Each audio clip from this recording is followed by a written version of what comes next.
Good morning students. आज हम लोग क्लास 7th के सब्जेक्ट एसएससी सेक्शन सिविक्स के चैप्टर 5 को आज हम लोग कंटिन्यू कर रहे हैं। Today will discuss about the inequality in education. शिक्षा के क्षेत्र में अगर हम देखते हैं तो कैसे हमें ये असमानता दिखाई पड़ती है। Today will discuss about it. The both boys and girls attend the schools today. However, this does not mean that there is equality in education। आज हम लोग देखते हैं कि लड़के लड़कियां स्कूल जाते हैं, इसका ये मतलब नहीं है कि पूरी तरह से इनके बीच समानता है, यानी जितने लड़के स्कूल जाते हैं उतनी लड़कियां जा रही हैं। ये हमें इसमें असमानता दिखाई पड़ती है। Girls the number of girls attending schools today is still much less than the desired numbers। आज भी लड़कियां जितना स्कूल पढ़ने जाना चाहिए उतनी ज़्यादा संख्या में भी अभी नहीं जा रही हैं, और भी प्रयास की ज़रूरत है। We can see the literacy rate of literacy rate of between 1951 to 2011। हम लोग लिटरेसी रेट के देख सकते हैं, इसमें मेल और फीमेल रेशियो हम देख सकते हैं, कितने मेल अब तक पढ़े हुए हैं, कितने फीमेल अब तक पढ़े हुए हैं। तो ये 1951 से अगर हम देखें तो इसमें टोटल 18.3% भारत में लोग पढ़े हुए थे, जिसमें मेल की संख्या 27.16 थी और फीमेल की 8.86 थी। ये जाकर के 1961 में बढ़कर हो गई आपके पढ़े लिखे लोगों की संख्या 28.30 हो गई, और मेल की संख्या हो गई 40.40, और फीमेल की संख्या अभी भी देखिए कितना 15.35% थी। इस तरह 1971 में 1971 में देखें तो 34.45% ही लोग भारत में पढ़े हुए थे, उसमें मेल फीमेल दोनों थे, जिसमें मेल की संख्या थी 45.96% और फीमेल की संख्या 21.97% थी।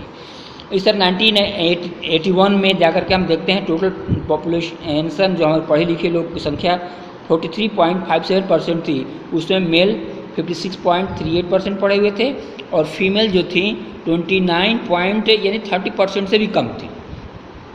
1991 में हम देखते हैं 52.21% लोग हमारे देश में पढ़े लिखे शिक्षित लोग थे, जिसमें मेल की संख्या 64.13% थी और फीमेल की संख्या 39.29% थी।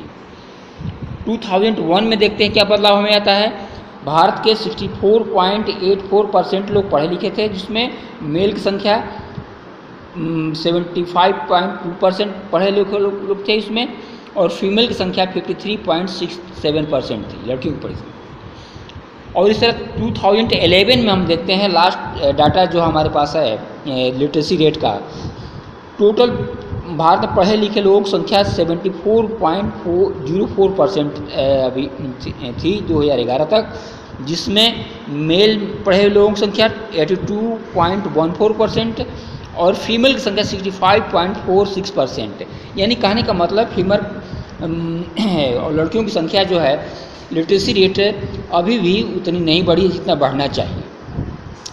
नेशनल एवरेज से भी कम है। कहने का मतलब है ये almost less than half the female population is illiterate. कहने का मतलब आज भी एक लगभग अगर देखा जाए तो भारत में आधी जनसंख्या महिलाओं की आज भी बिना पढ़े लिखे है, जो पढ़े उनके लिए ज़्यादा प्रयास करने की ज़रूरत है। तो आइए हम लोग देखते हैं द रीजन फॉर इनइक्वलिटी। असमानता के ऐसे क्या कारण है जो औरतों की संख्या सरकार के प्रयास के बावजूद भी पूरी तरह से बढ़ी नहीं है। Reason for equality are many and the very. Generally the poor family cannot afford to send their children to schools, and if they do they usually send the male child and not the girl child, as the male is considered the bread earner। तो मुख्य रूप से ये असमानता हमेशा खासकर गरीब परिवारों में देखने को मिलती है। उसमें बच्चों को कम स्कूल भेजा जाता है, अगर भेजा भी जाता है तो मेल चाइल्ड को ज़्यादा भेजा जाता है, लड़कियों को कम भेजा जाता है, क्योंकि सोचा जाता है कि लड़के पढ़ जाएंगे तो घर का आमदनी बढ़ जाएगी, धीरे धीरे परिवार आय बढ़ जाएगी। तो ये सोच आज भी है। Secondly, in the rural area sometimes schools are not located nearly, and which means girls have to travel long distance to reach the school. Parents do not consider this safe for girls, and hence they deprived of the schooling. तो कहने का मतलब है आज भी बहुत सारे गाँव देहात क्षेत्र में अगर देखा जाए तो स्कूल दूर दूर हैं, तो लड़कियों को घर के जो परिवार हैं भेजने से डरते हैं कि बहुत दूर जाना है, सुरक्षित नहीं है, रास्ते में अकेले जाएंगी, कैसे जाएंगी।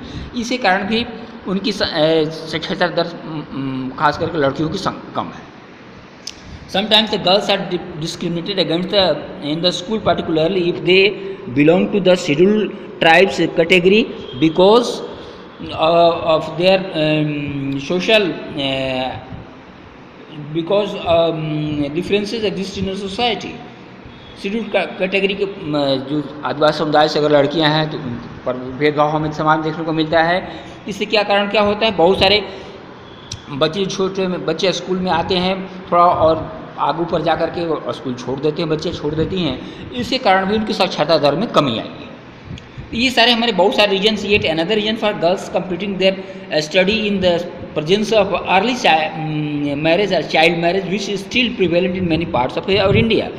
तो ये लड़कियों की कम उम्र में शादी कर दी जाती है, इसके कारण भी स्कूलों में ड्रॉप आउट ज़्यादा हो रहा है।